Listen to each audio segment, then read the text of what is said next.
bom ver essas crianças assim, né, irmãos? Eu sempre fico impactado com as crianças animadas para cultuar o Senhor, celebrar o nome do Senhor. Queridos, nós estamos num mês importante para nós, mês da Reforma. Nós estamos completando 508 anos no próximo dia 31, 508 anos da Reforma Protestante, que aconteceu lá atrás. Então, que dia que foi mesmo?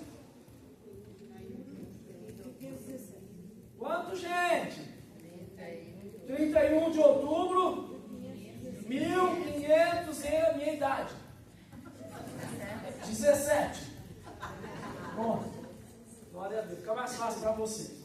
31 de outubro de 1517 foi o dia em que Martinho Lutero estava lá, na igreja de Wittenberg, na porta da igreja, fixando então aquelas 95 teses que não era para reformar, não era para ter uma nova denominação, mas era para que o povo retornasse às Escrituras.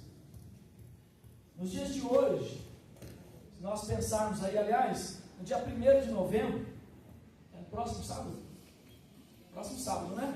1º de novembro, tem culto lá no Mackenzie, lá na Consolação, vai ter o culto dos 508 anos da Reforma, e você está convocado, tá bom? 508 anos, você pode ir lá, vai ter um encontro de corais, gente, não é cobra não, viu? Corais, é coral mesmo, um monte de gente que canta bonito, vai ter orquestra. Quem vai, aproveita, tá bom? Então, vai ser lá no Mackenzie, na nossa universidade, Mackenzie. Você está convocado para ir lá participar desse culto. Eu vou postar para você no nosso grupo aí, para você participar. Vá, prestigie, vai lá conhecer a universidade, vai lá conhecer os espaços que são da sua igreja. Encontre coragem aí no seu coração para celebrar o Senhor. Mas como eu estava te dizendo, Martinho Lutero estava nessa demanda ali, porque ao estudar a palavra, eu e você vamos vendo algumas coisas dos nossos dias que andam no equívoco, que andam em desconformidade com a palavra de Deus. Se não é em conformidade com a verdade, é em conformidade com a mentira. E infelizmente o evangelho que nós estamos hoje vendo anunciado nas redes sociais, muitas vezes está corrompido, ou é corrompido, porque é um evangelho que quer facilitar as coisas para uma determinada classe, e quando essas pessoas querem ser beneficiadas, elas articulam com a palavra de Deus, a ponto de nós ouvirmos nos nossos dias que a Bíblia precisa ser atualizada. Se nós olharmos para nós mesmos, nós vamos ver que não é a Bíblia. Somos nós que precisamos nos atualizar com a Bíblia. Quando nós pensamos nisso, nós vamos enxergando então a dificuldade que é viver o Evangelho, viver a verdade, uma vez que você é bombardeado com várias falácias e baseadas nas sagradas letras. Já diziam os sábios que a Bíblia é a mãe das heresias, porque dela muitas pessoas tiram heresias e implementam, pregam, anunciam-nas como se fosse a verdade do Senhor. É nessa perspectiva que a palavra do Senhor nos exorta, então, a olharmos para tudo isso, olharmos para a nossa realidade e acompanharmos também aqueles que são provavelmente os nossos descendentes. O Evangelho chegou numa tal de região frígio-gálata, desta região onde um rei chamado Amintas governava. Depois foi dominado ou subjugado pelo Império Romano.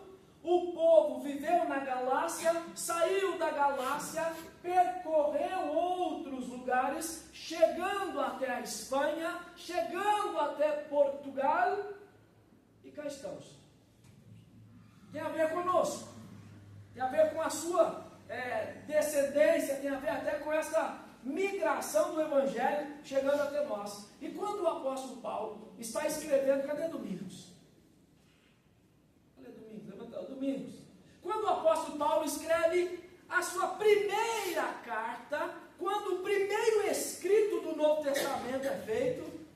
de domingos há um tempo atrás, hein? A carta aos Gálatas provavelmente é um dos primeiros registros que nós temos aqui, que nós temos como inspirados por Deus no Novo Testamento, escrita pelo apóstolo Paulo, quando nessas viagens todas que ele fazia, ele passou por lá, evangelizou esse povo, e agora este povo caminha com a verdade. Mas no meio desse povo, no meio dessa igreja dos Gálatas, existiam algumas pessoas que falavam assim: não basta ser cristão, tem que ter circuncisão.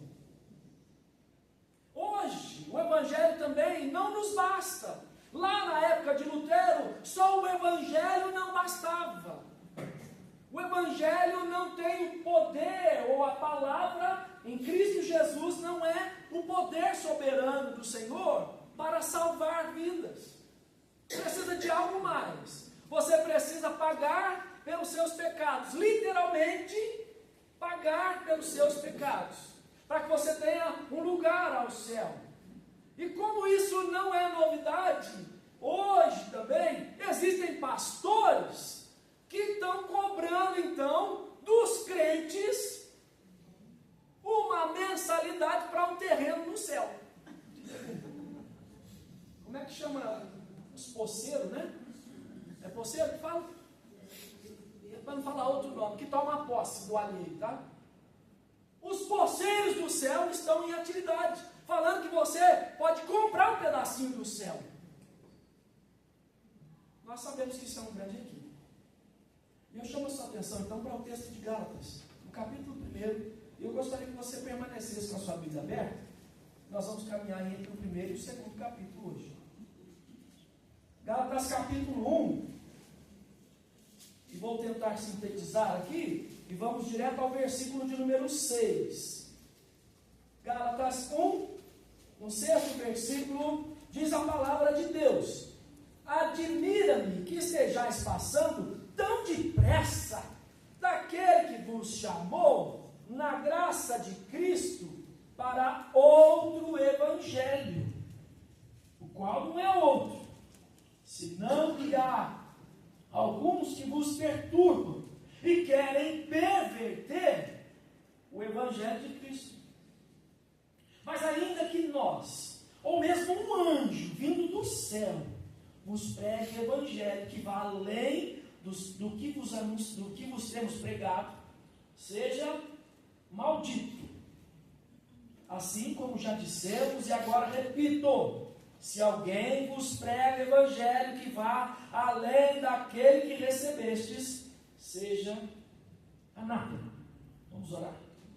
Pai bondoso, muito obrigado por esta manhã, por esse tempo que o Senhor nos dá aqui, com a palavra do Senhor aberta, para trazer ao nosso coração um incendiar, Senhor, um aquecer, mas também, Senhor, trazer para nós elucidação.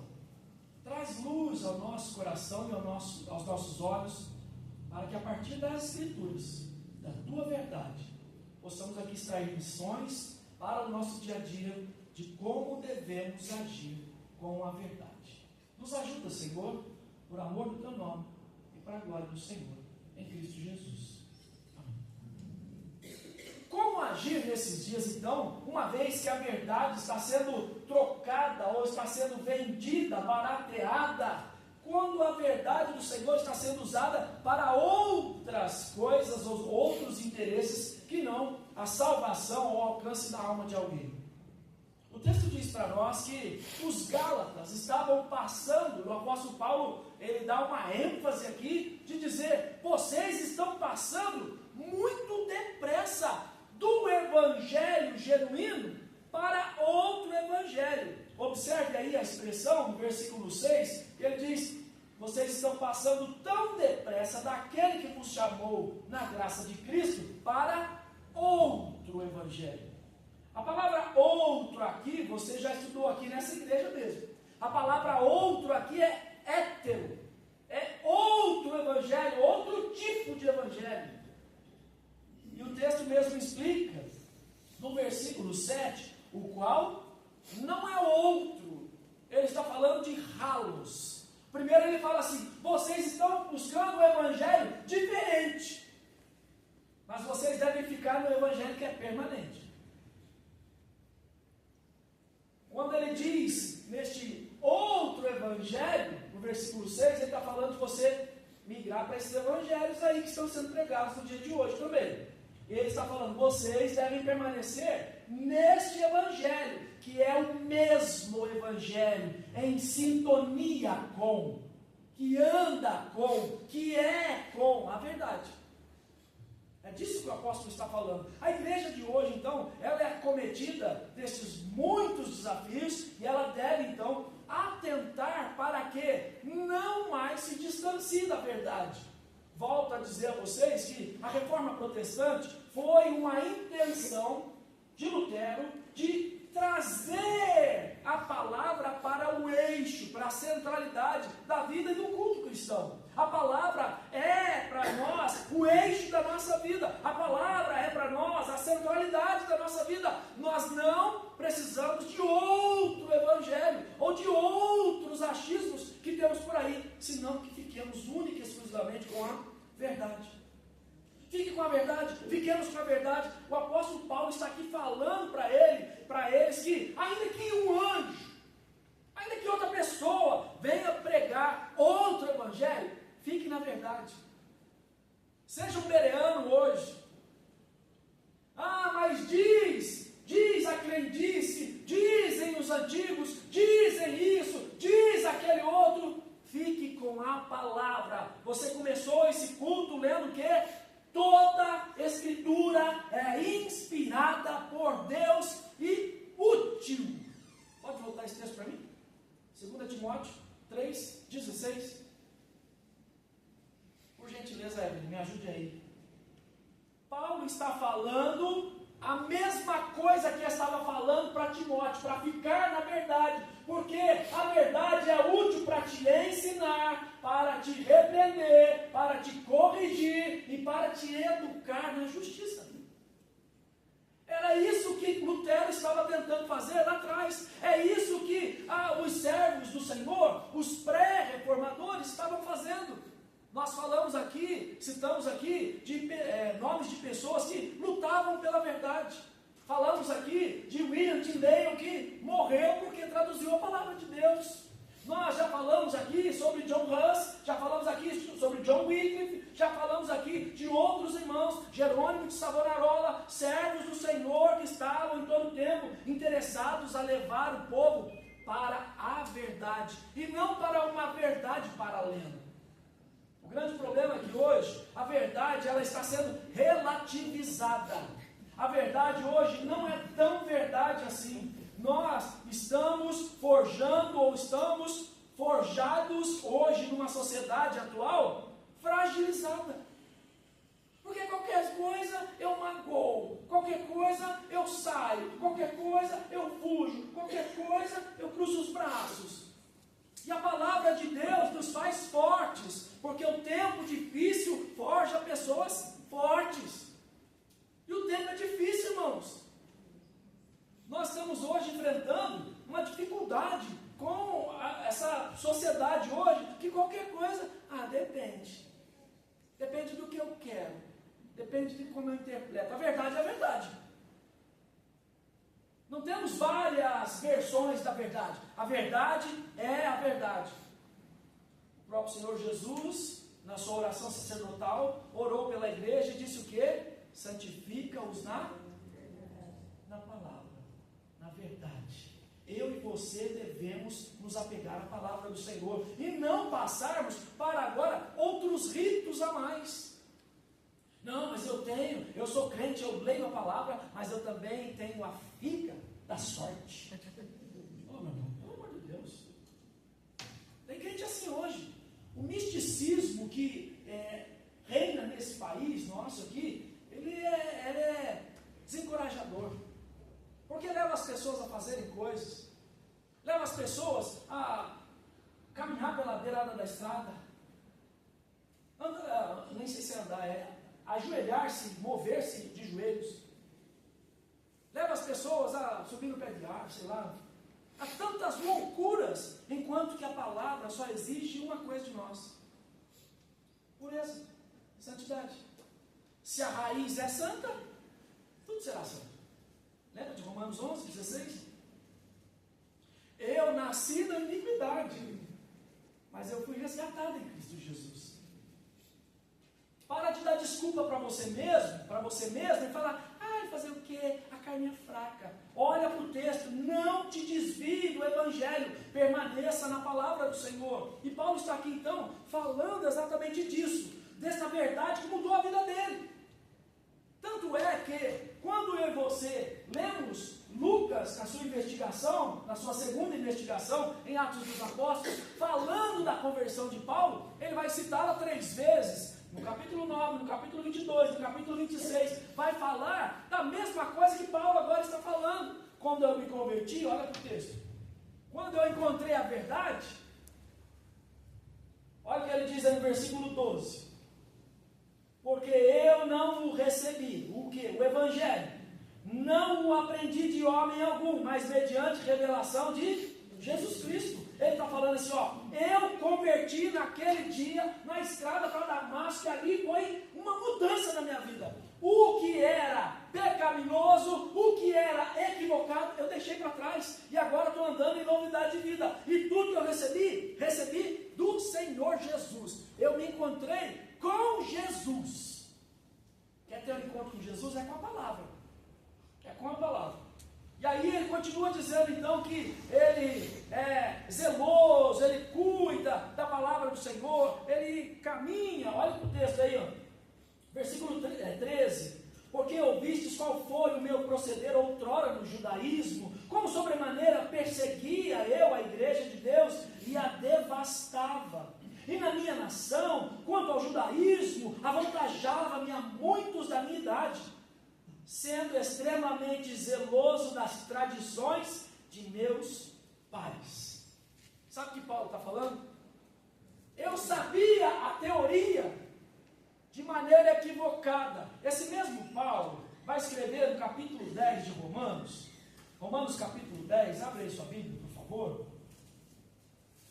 A Evelyn vai ajudar aqui os irmãos. Romanos 10, no versículo 2.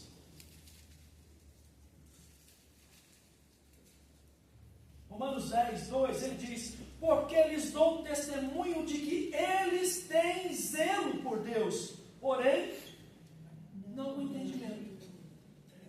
Muitas pessoas querem a palavra, têm sede da palavra, mas falta entendimento.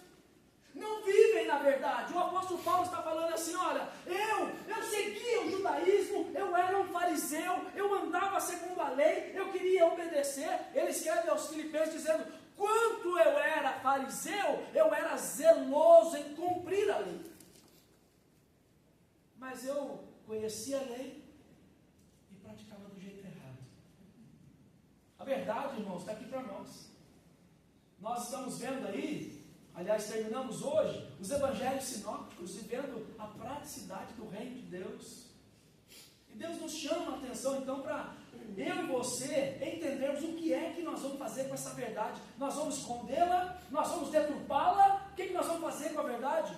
Nós só vamos fazer uma coisa, nós só vamos vivê-la. É só isso que nos resta, viver a palavra. E Paulo então está falando aqui, olha, eu fazia coisas erradas sem entendimento. Como é que ele veio ter entendimento? Quando se encontrou com Cristo verdadeiramente. Quer ter entendimento da palavra? Encontre-se com Jesus nas Escrituras.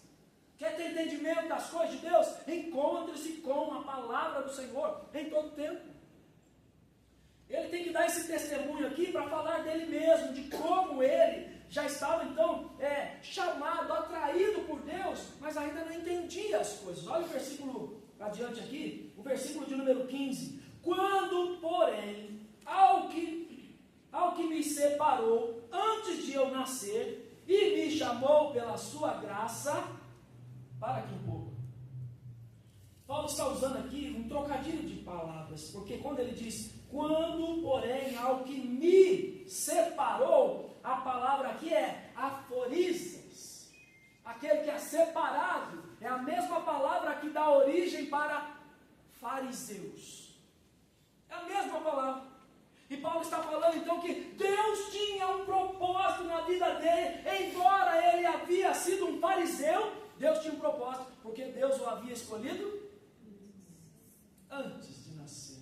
Consegue ver a doutrina nossa aqui, doutrina da eleição? Deus nos escolheu antes da fundação do mundo, permitiu que eu e você andássemos por caminhos escorregadios, andássemos pelas sendas da perdição, para que um dia nos encontrássemos com Cristo Jesus e fôssemos agora alicerçados na verdade.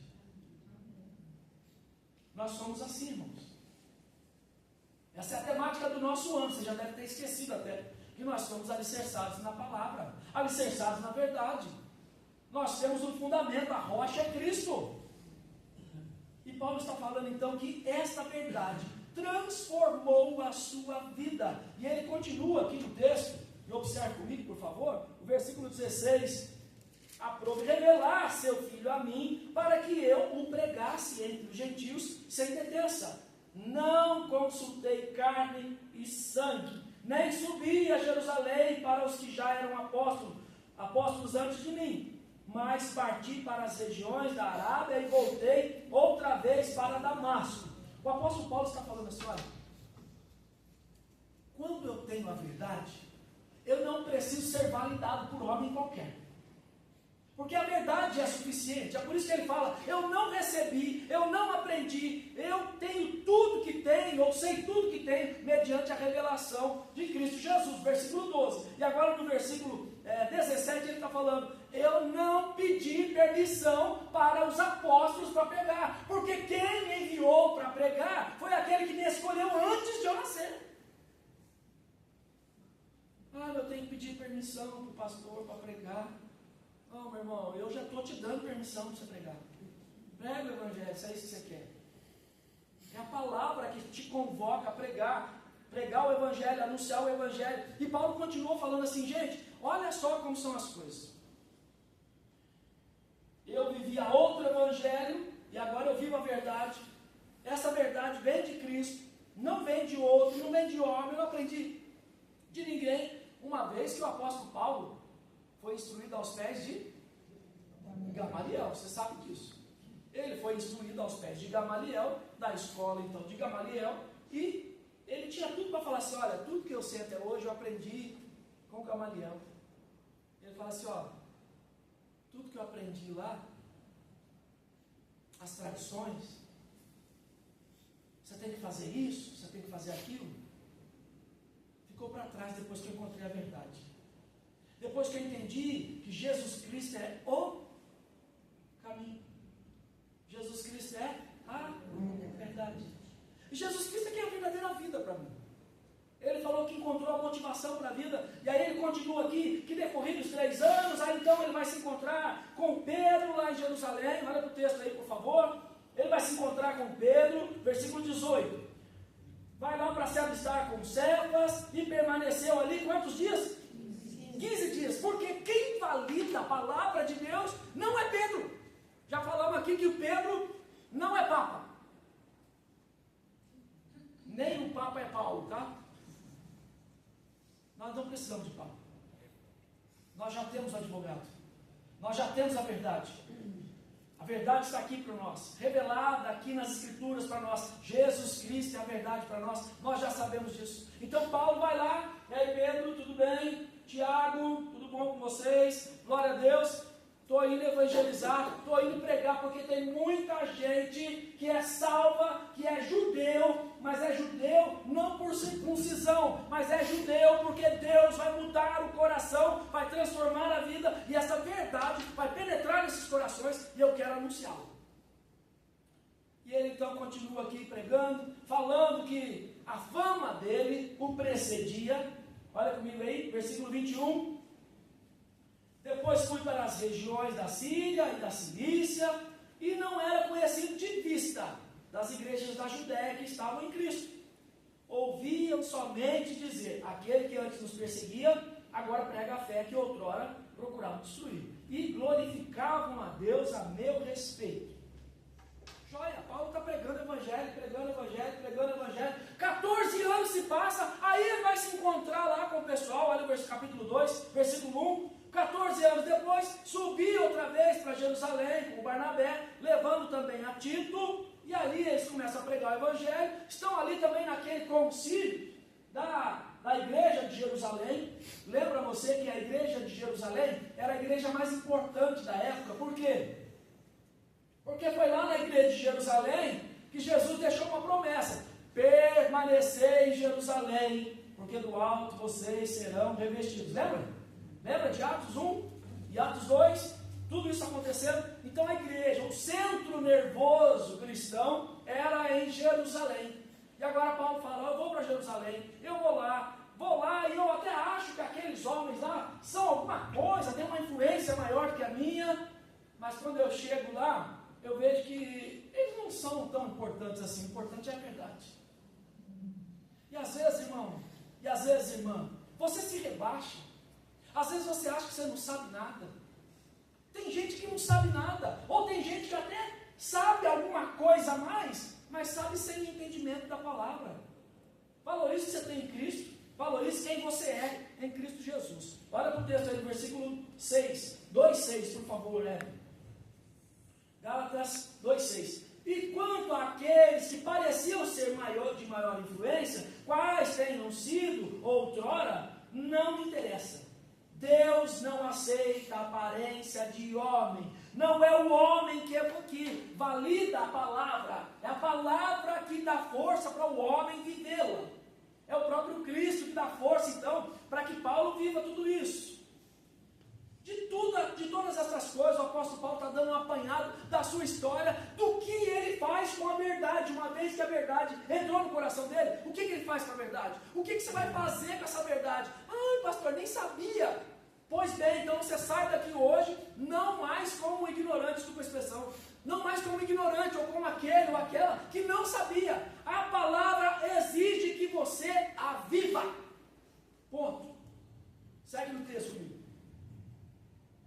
A ponto de chegar a esse ponto aqui, 2,11. Quando, porém, Cefas veio a Antioquia, resistir-lhe face a face, porque se tornou repreensível. Espera aí. Então eu tenho que andar na verdade. A palavra exige isso. Joia. 2. A palavra exige que eu e você andemos na verdade e instruamos as pessoas na verdade. Como que eu faço isso? Quando alguém está errado, o que eu tenho que falar? Está errado. É aqui, é aqui o caminho. E olha quem Paulo está repreendendo. O Papa.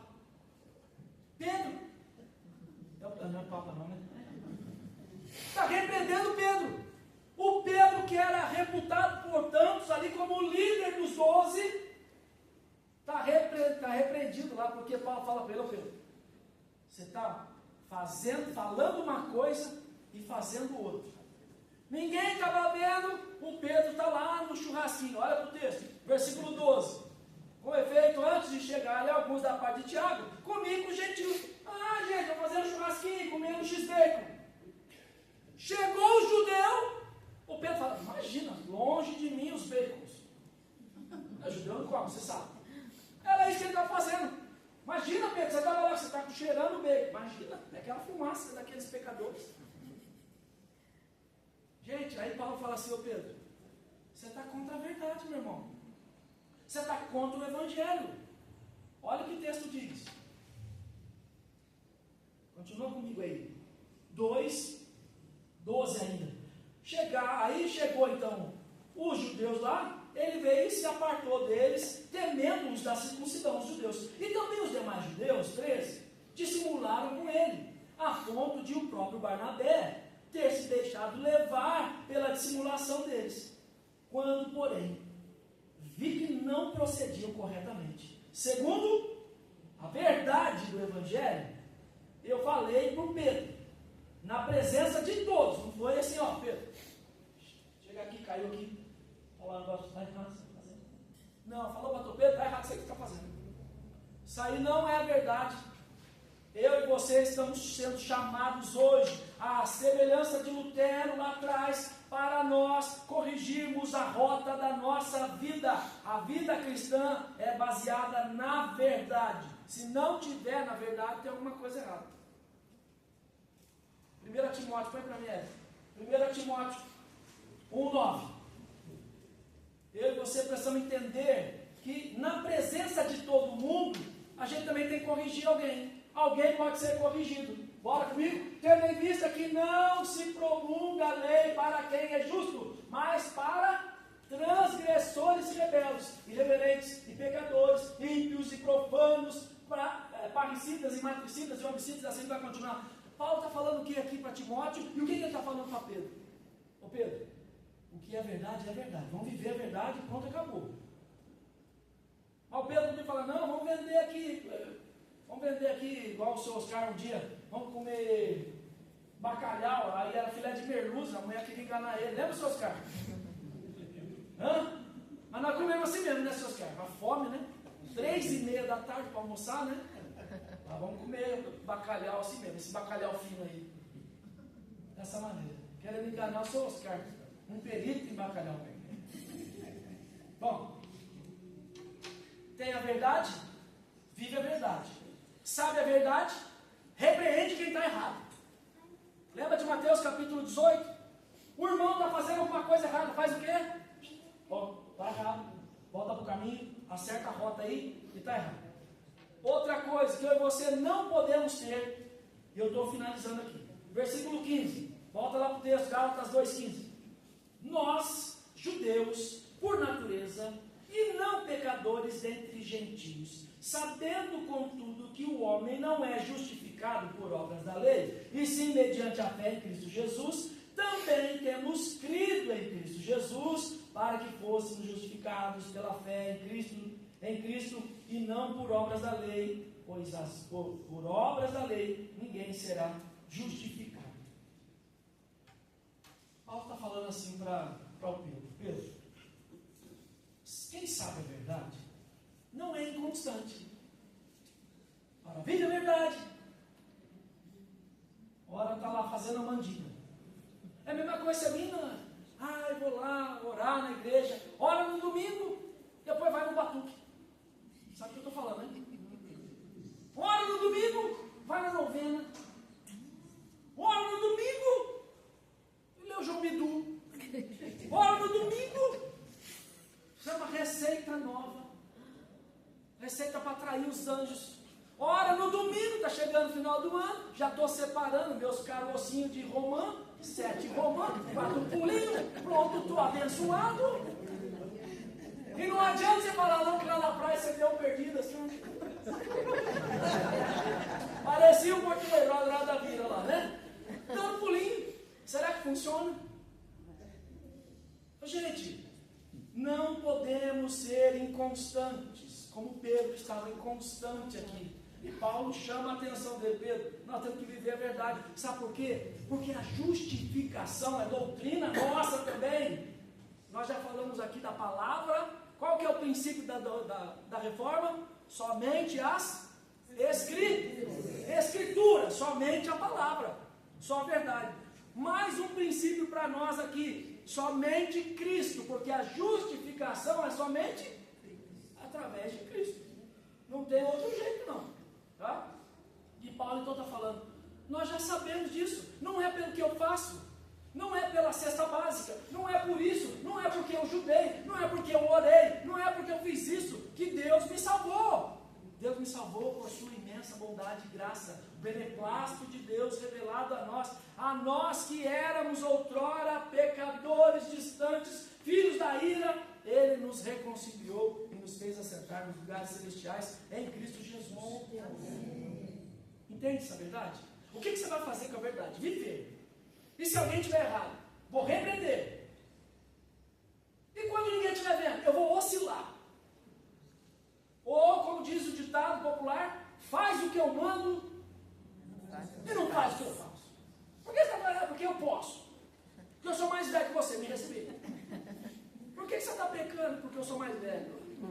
Meu Deus do céu, você está pecando mais dos outros.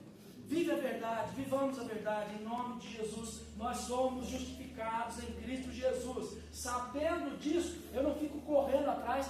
Porque se nós fizermos por onde, né? Aí Deus vai nos salvar.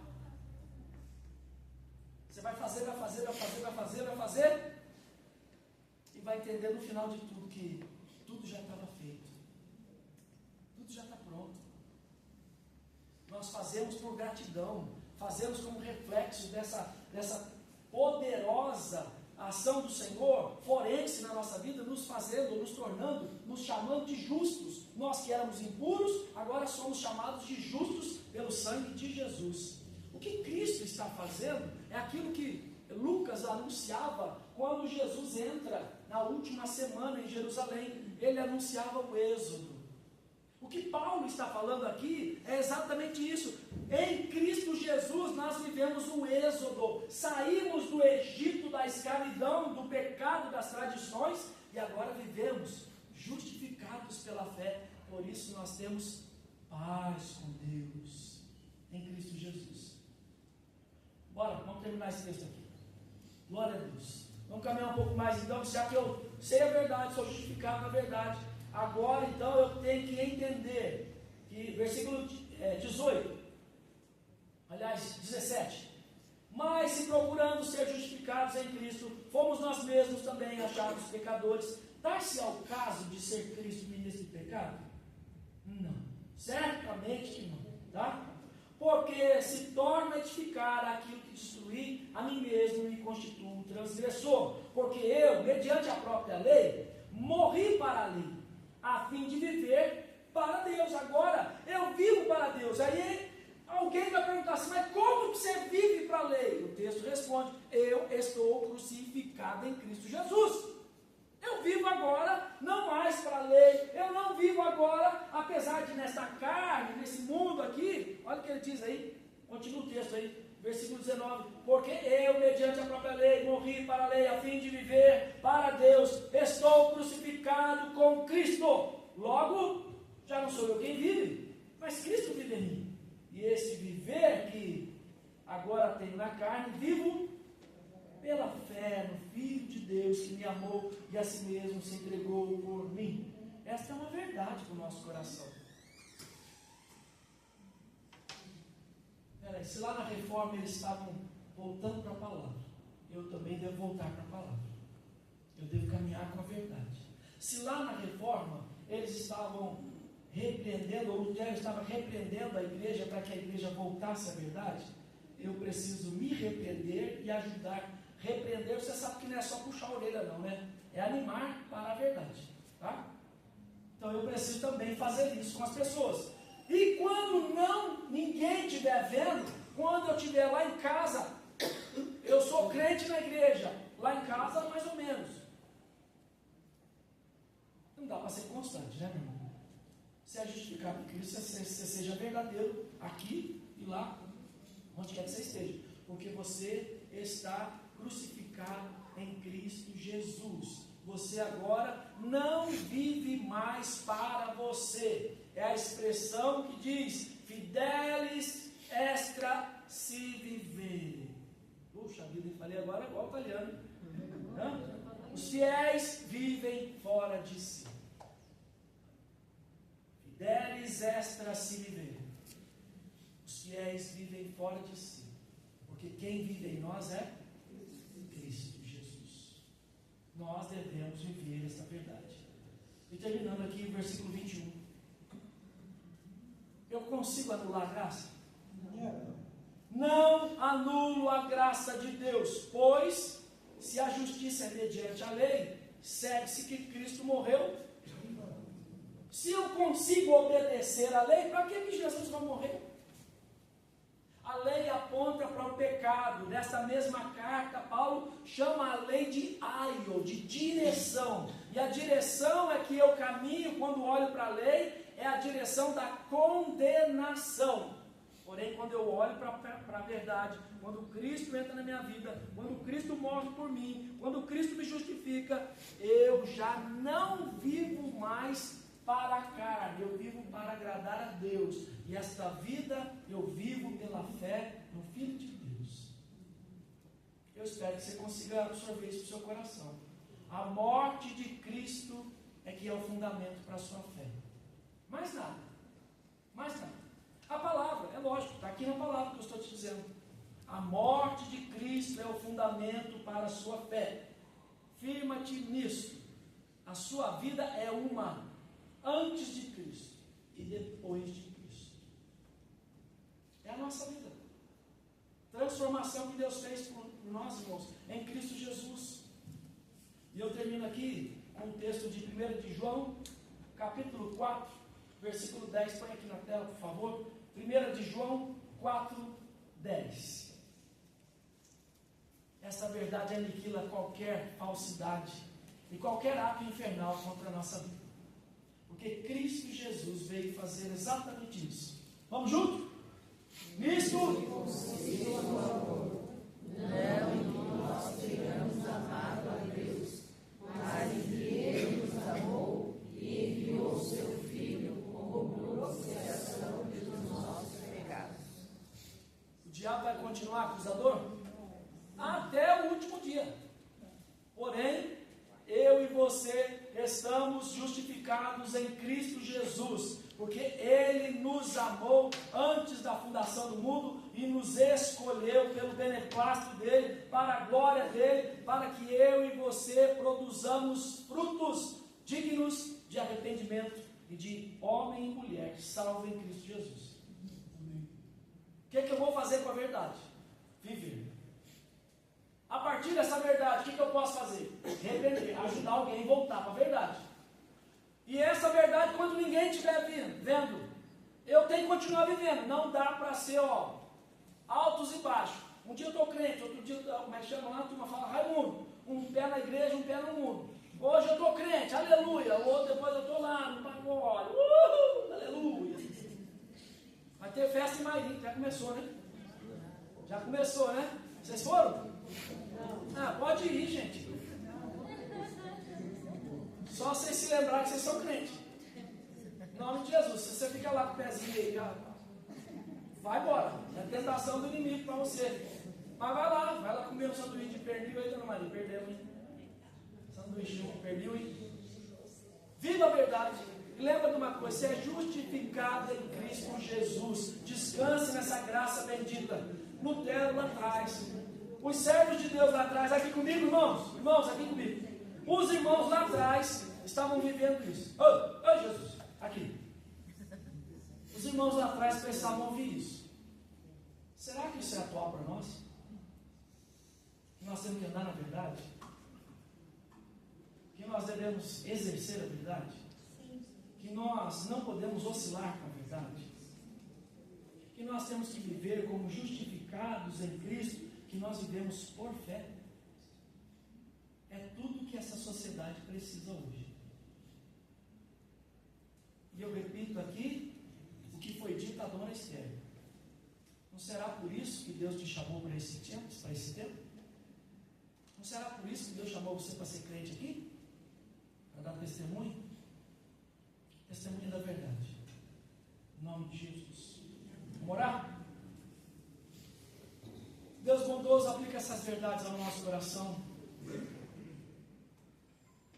Nosso coração, Senhor, se planifique, possa exercitar essa verdade. Isso com mudanças em nós. Transformação no nosso jeito de ser, de agir. Senhor, nos ajude. Que nós sejamos, ó Pai, em todo tempo, servos repreensíveis, sim, porque entendemos que isso é cuidado de uns para com os outros. Que nós possamos nos aperfeiçoar como comunidade cristã, como aprisco do Senhor, como ovelhas do teu pastoreio. Que não haja em nós, ó Pai, nenhuma oscilação. Que nesta briga constante, nesta batalha espiritual constante entre carne e espírito, que o ser espiritual que habita em nós, transformado e em transformação pelo Espírito Santo, prevaleça em todas as circunstâncias. Que ninguém haja pela carne, que em todo tempo hajamos como salvos pela graça, justificados em Cristo, e naquele viver que é único, com fé no Filho de Deus, nosso Redentor, Cristo Jesus. Aplica essas verdades ao nosso coração, para que não sejamos inconstantes, de ânimo douto, para que não sejamos, Senhor, oscilantes, ó Pai, nos desafios do dia a dia, para que nós não cocheemos entre dois pensamentos, mas que haja em nós firmeza na verdade, para a glória do Senhor, em nome de Jesus. Amém. Irmãos benditos do Senhor, ide-vos em paz. Que a graça excelsa do Senhor Jesus, o amor de Deus, o eterno Pai, as ternas, benditas, singulares consolações do Espírito Santo venham sobre nós e sobre vós permaneçam para todos sempre. Amém. Amém. Vamos cantar junto? Amém. Amém.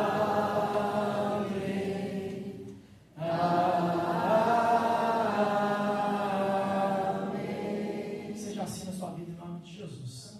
Deus te abençoe e te fortaleça em nome de Jesus. Terça-feira é feriado, mas tem culto, tá bom? Quem é crente vem para a igreja terça-feira orar, em nome de Jesus. Deus te abençoe.